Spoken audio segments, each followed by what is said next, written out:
What's up, guys? Welcome back to my channel. So I'm here today to talk about The Real Housewives of Orange County, Season 17, Episode 15, The Tipping Point. So be sure to like, comment, subscribe, and let's jump right on into it. But first, we have to acknowledge that Taylor Armstrong, I won't call it like a little leak, but she kind of did a little sneak peek of the reunion theme and like the stage and whatnot. This quick little snippet. We haven't gotten the reunion looks as of this filming, but I'm expecting them to drop in the next 48 hours or so. The season finale is coming up on Wednesday. It's Monday night right now. So yeah, we should be getting the reunion look soon. I'll do a video on that. Of course, Taylor's rocking her new haircut. I describe it as very Courtney Love-ish. She's kind of owning that it's very like Christina Aguilera dirty, kind of like skanky, like, you know what I mean, but like a fun way, kind of like rejuvenating. And at first I had mixed feelings about it, but the more I looked at it, the more it kind of grew on me. I was talking to my stepmom about it, and she pointed out that like with Taylor's long hair, it almost made her face like look longer, but with this new haircut, it like helps reframe her face in a new way. I don't know, and I thought it was a really good point. Again, it's very Courtney Love-ish, and I know how it sounds, but like I vibe with Courtney Love. I'm a huge Hole fan. But yeah, so she's doing that. And again, I was like, I'm not really feeling it. But then I would wonder, I'm like, well, what do I want different? Like, do I want her old haircut? I'm like, well, not really. Like, what would I want different? And I'm like, I don't know, girl. Like, let her have fun. Let her do this damn thing. It seems like it's rejuvenating. It's like giving her new energy and new life from within. You know what I mean? So good on her. Her dress was pretty interesting. It was a mix of different colors. It was turquoise blue, then yellow, then like this coral kind of color. And I think it's just kind of showing that the ladies will be kind of wearing these like tropical kind of colors. I think some ladies will be in yellow, some in turquoise, some in coral. And Taylor, as a friend of, is kind of doing all of them. I think that's it. Really the only criticism I saw about Taylor's outfit was her shoes. People were like, oh, wrong shoes. So yeah, I don't know, and I get what you want with that, because like, oh, the colors go with it, but yeah, I guess you want to go with a more kind of slender, sleek kind of heel, but you know, whatever. We'll get the official looks soon, I presume. The set is really interesting. It's just right on the beach, seemingly on Laguna Beach. It has like this big old background. It's really interesting. That's what we know for now. We'll get more information in the near future. Again, I think within the next 48 hours or so. But anyways, let's get into the episode. So we kick off with Tamara. She's doubling down at the table as Taylor comforts Jen. And Tamara's like, oh, you guys all know me. Am I ever want to sugarcoat shit? If you can't handle the truth, I can't be your friend, blah, blah, blah. Just all hyping herself up, gassing herself up and shit. And Jen, she's in tears. She calls Ryan and she's like, if there's anything that I don't know, it better come from your mouth. Because if it comes from Tamara, I'm going to fucking lose it, blah, blah, blah. And he says, oh, like there's nothing with the girl, the Alex girl who he allegedly had sex with.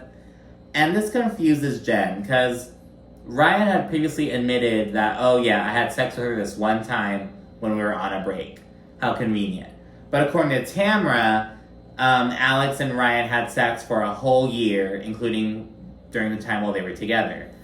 I'm not sure. The truth may be somewhere in between, girl. I don't fucking know, but now Ryan's like, no, there's nothing with her. Maybe Ryan meant there's nothing with her now, but that's not what she's asking.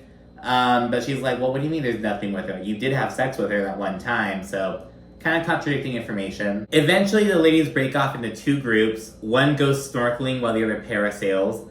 On the way to snorkel, Emily tells Tamara, Shannon, and Gina that Heather's snuffleupagus comment was just not cool.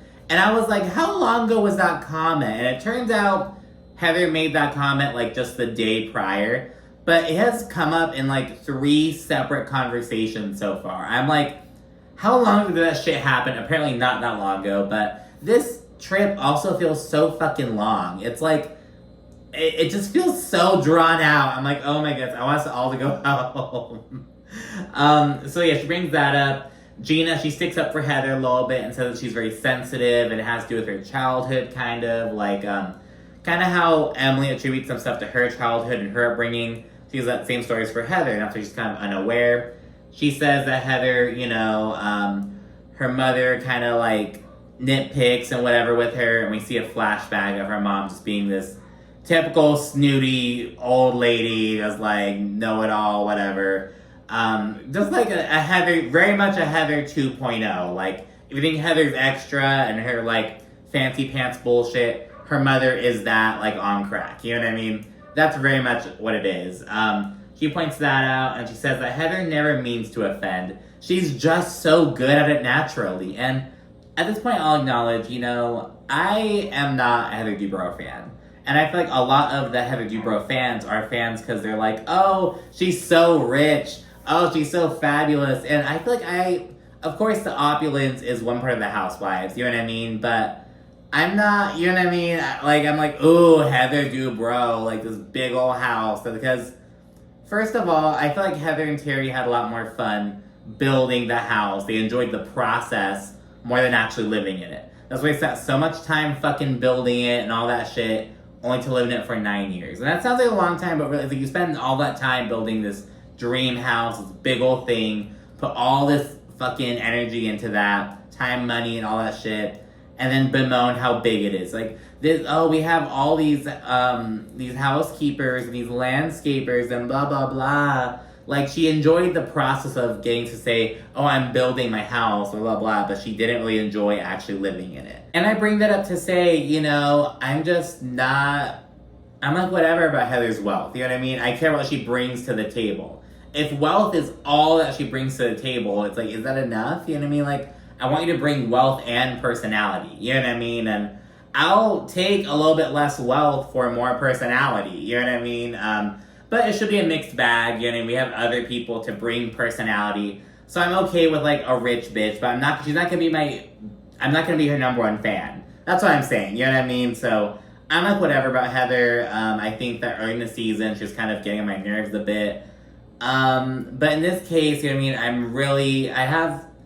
Do I want to say sympathy? I mean, I think it's whack of like what's going on. You know what I mean? Like, I don't know if I'm gonna say I feel sorry for Heather, but it's like, well, damn. You know what I mean? Like, shit. So anyways, Gina kind of defends Heather a little bit, maybe playing devil's advocate in the van. Shannon, though, she's still perplexed about why Heather was allegedly saying that Shannon was shit-talking Emily and Gina. She's like, she was never with me at BravoCon. I'm so confused, blah, blah, blah. Like, Shannon just keeps randomly bringing that up. Like, I'm never with Heather. Heather's never with me. I can't believe she would say that. She keeps bringing it up at random little moments.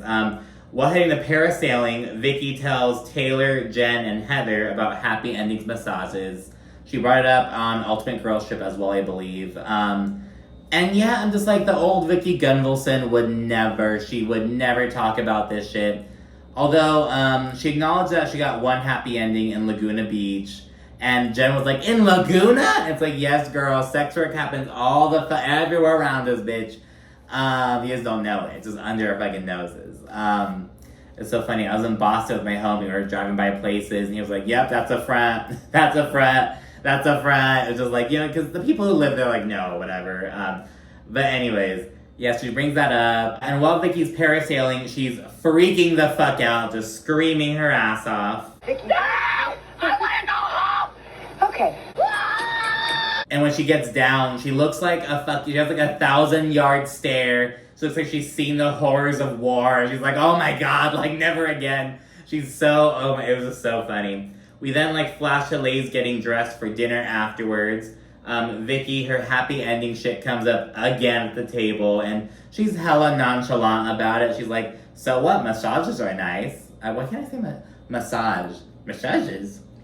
Massages. She's like, massages are nice, but you know, it's even better when you get to have an orgasm as well. Just so nonchalant. And again, the old Vicky Gunvalson would never. And it's like, do we consider this growth? Like, or is it like hypocrisy? Like, remember all the hell Vicky used to give all like people? It's like, oh my goodness. So I don't know how to consider it, girl. Vicky's just, I don't even know what Vicky's on right now. Randomly, Shannon then points out that while it looked like Tamara and Jen kind of mended fences back in Montana, they appear to still be having issues. And Tamara says they were all good before Vicky says, Ryan's the dirty one. Okay, Vicky, you don't even know who Ryan is. You didn't know his name until like 2 nights ago.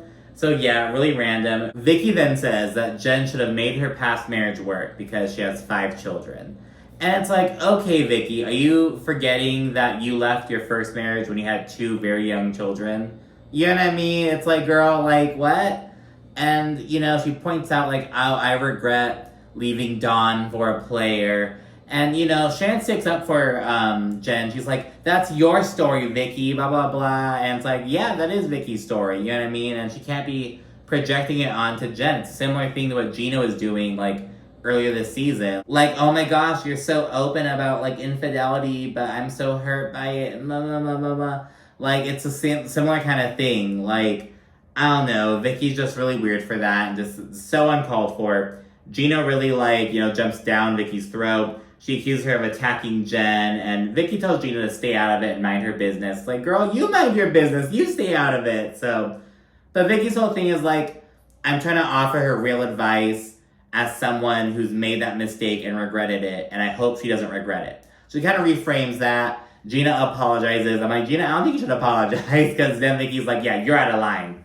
But, she's trying to defend Jen, but, even if Vicky had good intentions, you don't fucking know Jen like that. And that's so disgusting, because again, Jen said, like, everyone thought they had a perfect marriage. Her mother's even like, oh, he's a great husband. But just like, no, he wasn't a great husband. Like, sure, on the surface, he looked like a great husband, but, may have been some emotional distance.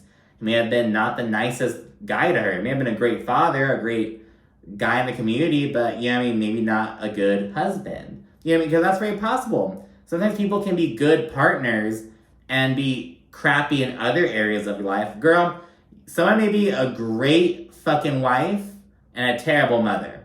Someone may be a great father and just a terrible human being. You know what I mean? Like, it is like, they're multitudes. It's, oh my goodness. But, so yeah, Vicky reiterates that she hopes Jen doesn't, make the same mistake that she did. Jen then opens up about how, she believed in marriage and everything, and she's continuing to trying to grapple with, not being good enough, not being able to save her marriage and whatever. And she admits that sometimes she does have guilt, and, that's something she just has to live with and just move on.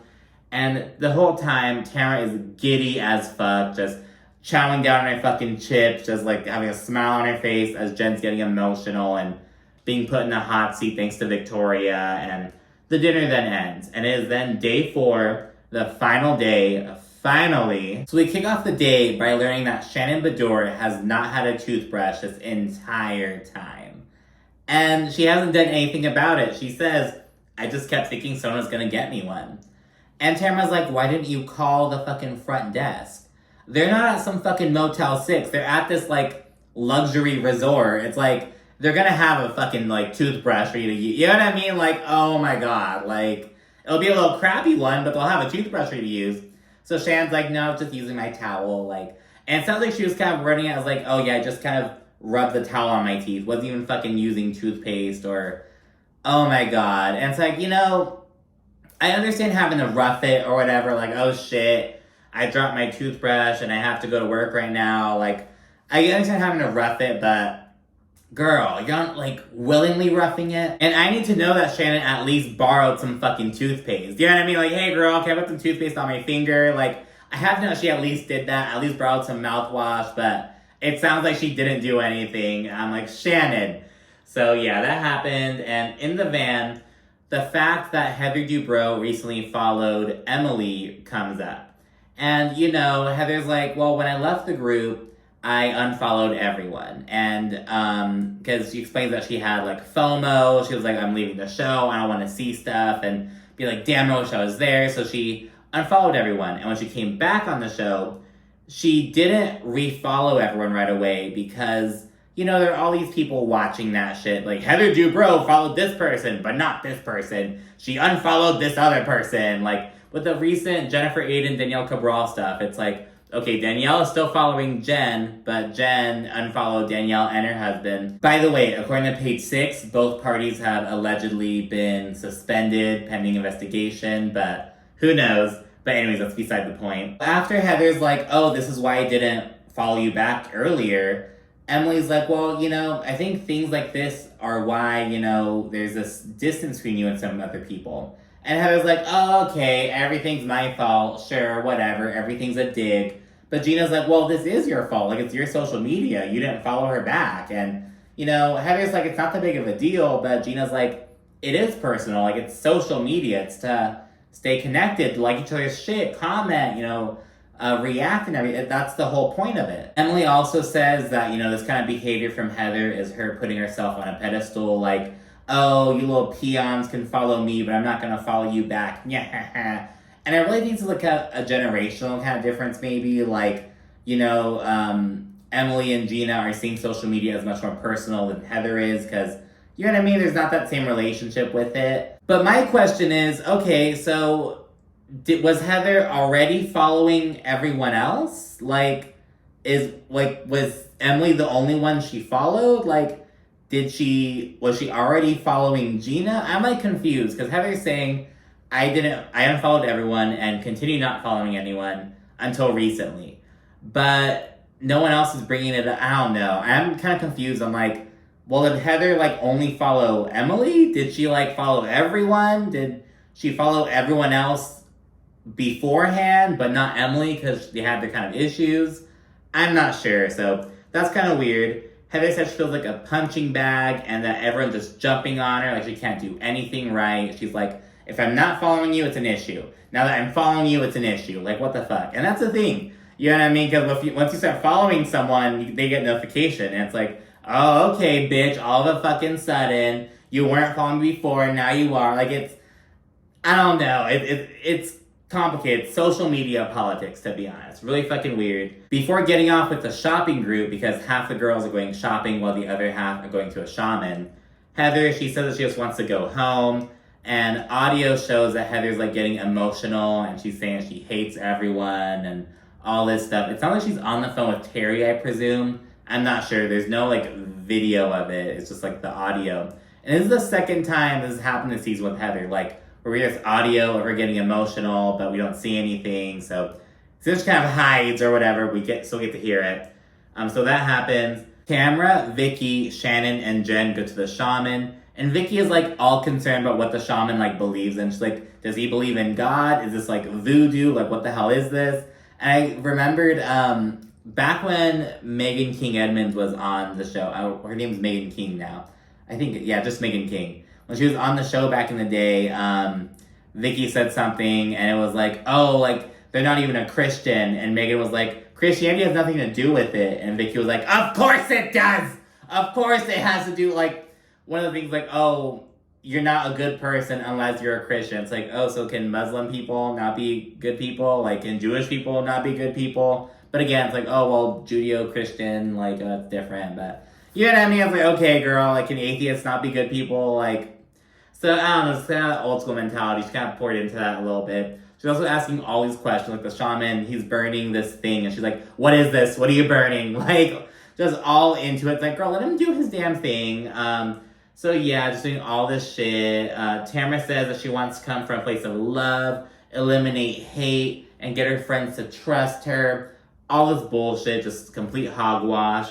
After the shaman, Jen and Tamara have a little moment, and I'm like, Jen, how can you be like she like tells her, oh, I love you, blah, blah, like, act like they're gonna work on their shit. And it's like, after what she said about you, Jen, and your family and stuff, and like, what she's fed Vicky, like, yeah, it's I went like, girl, really? Like, I'm almost getting irritated with Jen because she's too fucking forgiving. Again, she's super sweet and motherly and everything, but she's so damn naive. And yeah, while shopping with Taylor, Emily, and Gina, Heather says that she's never had to experience anything like this, and she's at her breaking point. Eventually, she and Taylor have a little moment off on the side, and Heather says that, you know, anything she does gets turned around on her. She can't do anything right. She can't even, like, breathe right, it seems.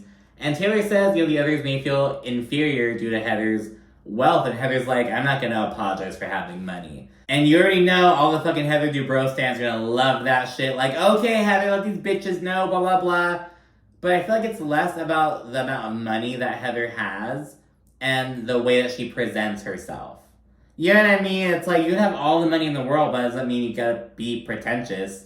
I think Heather's really trying to work on that, especially, like, maybe this season compared to last season, or in the past, maybe even, but I don't know. Afterwards, the groups come back together and they head to this little like treehousey kind of restaurant with this big old net.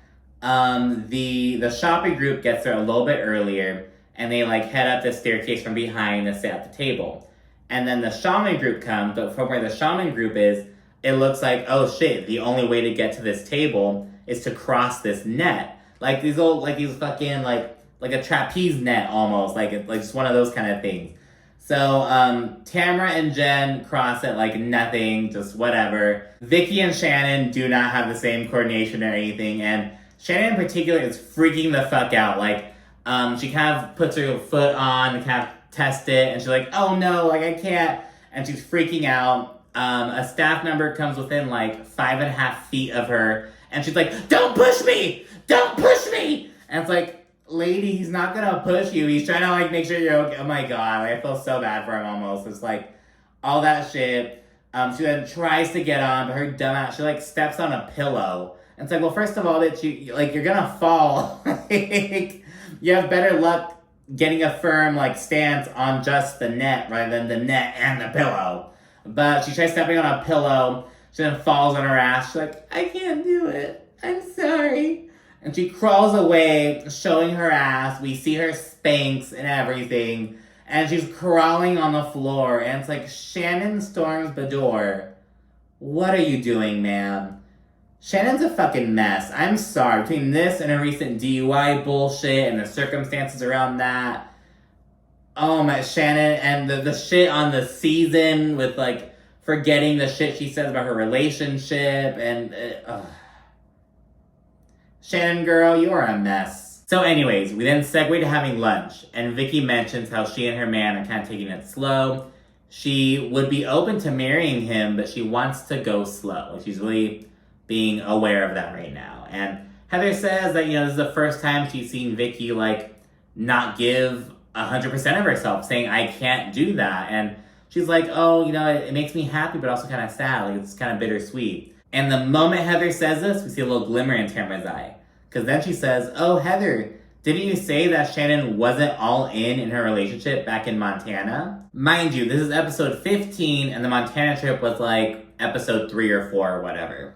So Tamara's been sitting on this information, and we learn that she barely told Shannon about it literally an hour earlier. We also see footage showing that what Heather really said was, well, maybe she's not 100% in. And she said this because Tamara brought up, oh, well, like, Shannon said that John won't spend night at her house and whatnot, and she won't have John go check on her family or check on Archie, like, what's going on? So yeah, Tamara's totally twisting Heather's words, and Heather's obviously irritated with her, and she defends herself. Shannon then brings up Heather saying that Shannon shit-talked Emily and Gina at BravoCon. Again, Shannon just chirps this up like at random-ass moments, and this prompts Heather to finally reveal that it was Tamara who said it, not her. And so Gina was actually right, because Gina said, I think Heather said that Tamara was the one who was talking shit about us. But I'm not sure because I was getting my hair done. So yeah, and Tamara says, I was just repeating what you told me, Heather. Again, so fucking convenient. And she accuses Heather of calling them fucking losers. And Heather's like, what the fuck? I did not call Gina and Emily losers.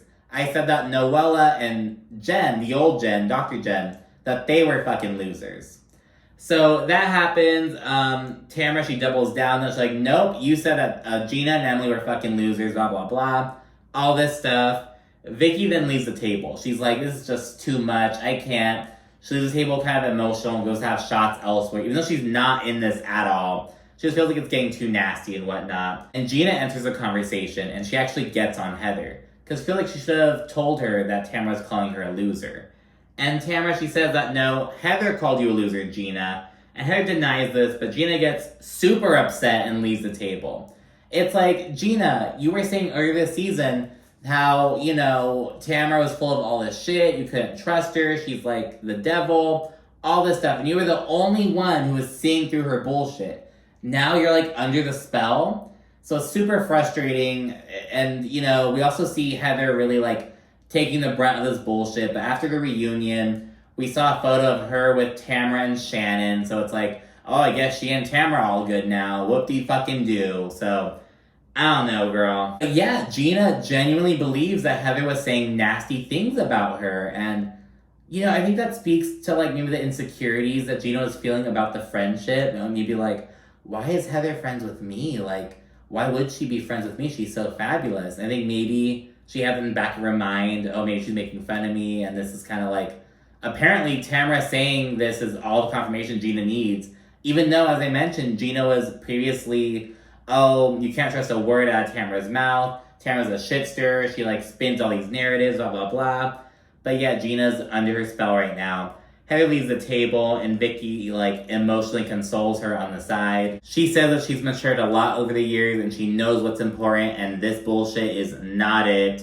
Heather says she's done with the show, so I'm like, okay, is this confirmation this is, like, her last season? And all these bitches on Twitter are like, oh, she should be on Beverly Hills, like, she's gonna have her place in Beverly Hills and everything. And it's like, that's like a crash pad. It's not her main residence. She has 2 children who go to school in Orange County. Her husband, I thought they lived in OC and her husband, like, worked in LA, but I guess his practice is still in Orange County. So yeah, they're heavily based in Orange County, so it's like, she's not gonna go to Beverly Hills. Maybe for, like, a little guest role, she can pop in for, like, a little dinner or whatnot, but not as, like, a full-timer. Like, are you fucking kidding me? They wanted to pull a reverse Taylor Armstrong, and it's like, okay, girl, like, Taylor has established herself in Orange County, like, I don't know. Even though the most exciting thing she's done this season is getting a fucking haircut. To be honest, that's like everyone's like, oh, Taylor, queen, you got her haircut, looks so damn good. Christina Aguilera, dirty. And it's like, okay, that's all she gave this season. That's it. So yeah. Meanwhile, as Heather's saying she's done with the show, we see Gina venting to Tamara about how she feels like just betrayed by Heather. Emily says that Heather has superiority complex, while Shannon calls her calculated. They then leave the restaurant and go back to the resort. We close the episode by seeing the Tres Amigas out at 12:30 in the morning, just partying it up. We all see Gina in bed with Emily, saying that she feels stupid and that she's just kind of trying way too hard to get Heather to be a normal-ass fucking friend to her. Tamara says that the way the evening ended was shocking. I'm like, really, bitch? Really? Like, Tamara's giving charade. It's like stirring the shit and then acting stupid. It's like, girl, like, if you're gonna stir the shit and start bullshit, at least own it. It's like, oh my god. Tamara then says, oh, when Heather's up against a wall, she'll throw anyone under the bus. I'm definitely gonna reevaluate our friendship. And it's just like, okay, pot, meet kettle. You know what I mean? It's like, oh my goodness. So, yeah, that's Tamara's MO. Just, I don't know, but that's it for this episode. Orange County's nearing the end of this season. It was a pretty good season, especially compared to, like, the past couple seasons. This one had a lot more energy to it. Heather coming back last season wasn't enough to give it that jolt. Tamara coming back. We have newbie Jen, Taylor Armstrong as well, little Vicky pop-ups. The Seam stuff helped it out. I don't want Vicky to come on as a full-timer or, like, a full... I wouldn't say that Vicky's a full friend of. I'm not expecting Vicky to be at the reunion. I'm sure she... Actually, no, I don't even think she was on the CD chart. I don't think Vicky's going to be at the reunion. Yes, she shouldn't be. She's not a friend of. She, like, popped up at a brunch and on vacation. You know what I mean? So, I think that's where Vicky should stay, to be honest. I don't want her to be a regular on the show. Girl, you could pop in and be crazy for a little bit. You have to leave. You know what I mean? So, there's that, and that's it for this episode. Thank you so much for watching. I'm sure stay tuned for the finale and then the reunion. Thanks again. Bye.